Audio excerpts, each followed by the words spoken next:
আর এই যে ঈদের সময় মানুষ লঞ্চে করে যায় না বাড়ি, ঈদের সময়। তা আগে তো ঈদের সময় দেখা যাইতো লঞ্চ এত বেশি জ্যাম প্যাক থাকতো যে মানুষজন হচ্ছে যে মানে জায়গায় পাইতো না।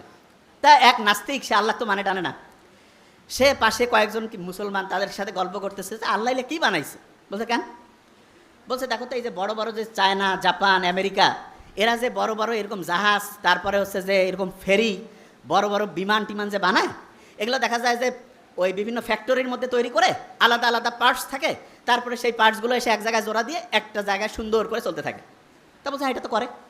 বলছে আল্লাহ যদি এরকম করতো যে আমাদের হাতগুলো আলাদা খুলে রাখা যাইতো, পাগুলো আলাদা খুলে রাখা যাইতো, শুধু মাথাটা আর একটু বুক পর্যন্ত, তাইলে সবাই অল্প জায়গার মধ্যে হইতো, আর ওগুলো সবাই ব্যাগের মধ্যে জোড়া করে রেখে বাড়িতে নামার পরে আরাম করে আবার লাগাই দিয়ে চলে যাইতো।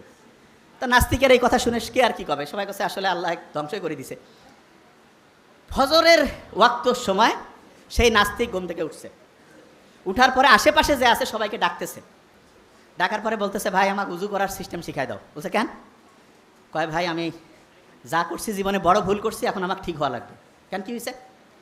বলছে গতকালকে আমি বললাম যে আল্লাহ যদি এরকম প্রত্যেকটা হাত পা আমার আলাদা আলাদা করে ছোট ছোট করে, ওই যে বড় গাড়ির যেমন স্ক্রু আলাদা করে খুলে খুলে ব্যাগের মধ্যে রাখা যায়, সেই সিস্টেম যদি আল্লাহ করতো, আর আমিও তো নিশ্চয়ই তাহলে ব্যাগের মধ্যে ওইটা রাখতাম। তা ব্যাগেরটা গতকাল যে ব্যাগের মধ্যে আমি আমার হচ্ছে টাকা পয়সা আর কাপড় চোপড় রাখছি, ওই ব্যাগ তো হারাই গেছে। যদি আমার ওই হাত পা ওই ব্যাগের মধ্যে রাখতাম তাহলে এটা তো নাই হয়ে যেত, আমি বাড়ি যাইতাম কেমন করে?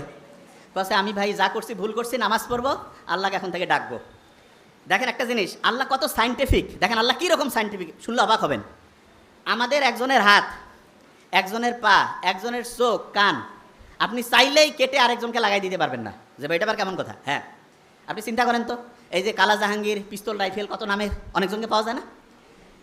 কারো হাত কেটে যদি আরেকজনের হাতে লাগাই দিলে যদি সেই লোকটা বাঁচত, যেরকম শয়তানি সরকার থাকে বিভিন্ন সময় দেশে, এদের যাদের হাত পার দরকার হয় সবাইকে নিয়ে যায়, বিশেষ করে মাদ্রাসার স্টুডেন্ট তো খুব পছন্দ, ওদের নিয়ে যায় হাত টাত কাটিয়ে আরেকজনের লাগাই দিত, ঠিক না?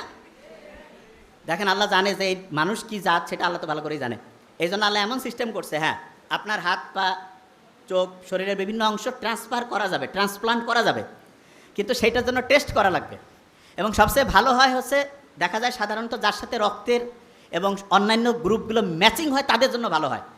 তাই এইটা সাধারণত আত্মীয় স্বজন, নিজের ফ্যামিলি বা কাছের সম্পর্কের যাতে তাদের ভালো হয়, অন্যরাও হইতে পারে, তবে টেস্ট না করে যদি লাগাই দেন, যেই লোকটা বাঁচার কথা ছিল 6 মাস, সে দেখা যাবে যে 6 সপ্তাহে মরে গেছে।